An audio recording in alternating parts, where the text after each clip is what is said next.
Namaste to all. A couple of interesting questions. The first question is, where does the soul reside?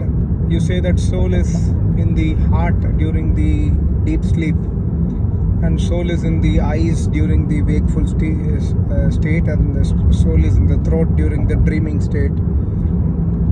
So if the soul is in the heart, where does the soul reside during a heart surgery? This question was asked to my Acharya also in the website vedamandi.com. My Acharya beautifully replied saying that, see, soul is so minute that when the heart surgery takes place, the veins of the body, the veins connecting from a heart to the other parts of the body are still remaining inside the body. So similarly, if the veins and the other arteries and other blood vessels can remain in the body, the soul is so minute, why can't it reside inside the body? So naturally the soul still resides inside the body, and that is how the patient is still alive even though the heart transplantation or heart surgery is going on. Actually, soul resides in the heart means heart is the physical, the physical heart is there, but soul is so minute that it resides in the heart means it resides in the space where the heart is there. So if the heart is removed does not mean that the soul is removed. Soul is so minute that you cannot remove it from your hands, etc. And soul is controlled told in Yajurveda mantra, Vayuranilam Amrutamatedam. At the time of death, the Sukshama Vayu, which is called as Sutratma Vayu. Sutratma Vayu, it's electric current or electric discharge Vayu will enter the body, and it will remove the soul and carry it outside the body. So the soul comes under the control of the Sutratma Vayu. It cannot be removed by hand or any other instrument. So during the heart surgery also, the soul very well can reside and will reside inside the human body only. The next question is a very interesting question. See, basically Sanatan Dharma is about understanding the concept very clearly. The question is, how do we understand God's omniscience? That means you say that God is Sarvajnani. Does God know everything? Yes, the answer to this is God knows everything. But the question, again, the follow-up question that comes to me is, does God know what I will do tomorrow? This is a silly question. See, in Vedas, Almighty God very clearly says that God has given free will to the humans, to the Jivatmas. So Jivatma can decide what karma it has to do. That means, for example, God says in the Vedas that the human beings should not consume non-vegetarian food. Human beings should not consume alcohol. Human beings should not consume any addictions. Human beings must not tell lies. Example, many things God has told in the Vedas. But He has given advice. However, it is my own free will to consume non-veg. It is my own free will to eat, addictive substances. I can smoke, I can drink, I can do anything. This is all my own wish. So we must understand that God has given the advices in the Vedas, but it is up to us to follow it or not. It's a free will for me. So if God knows what I will do tomorrow, then I will do exactly the same what God knows. Otherwise, if God knows what I will do tomorrow, but I do not do as per what God knows, then God will become jhoot. God will become false. God's knowledge will become false.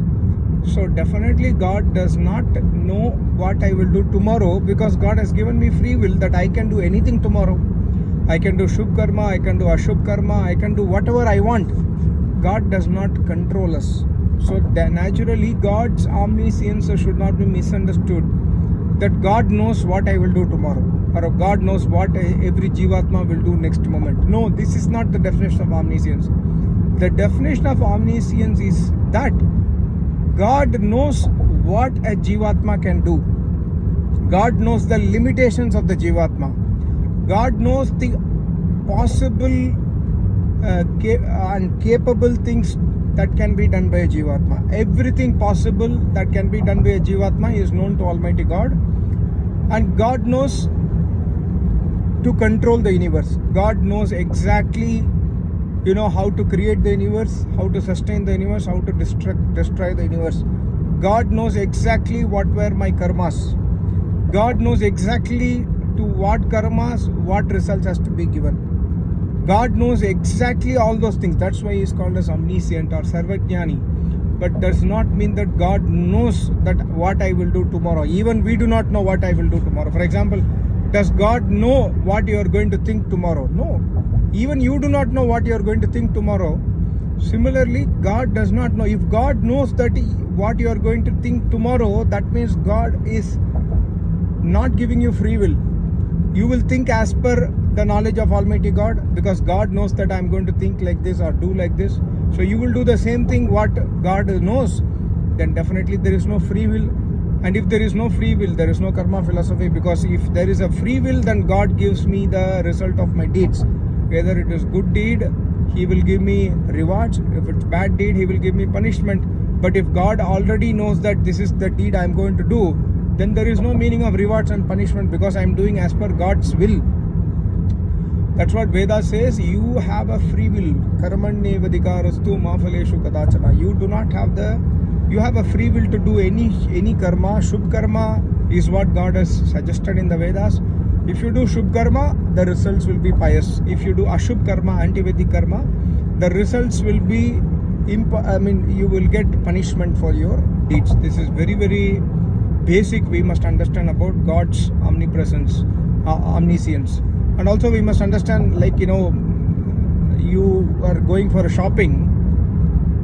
In the shopping mall, does the shop owner know what you are going to buy? No, he does not know.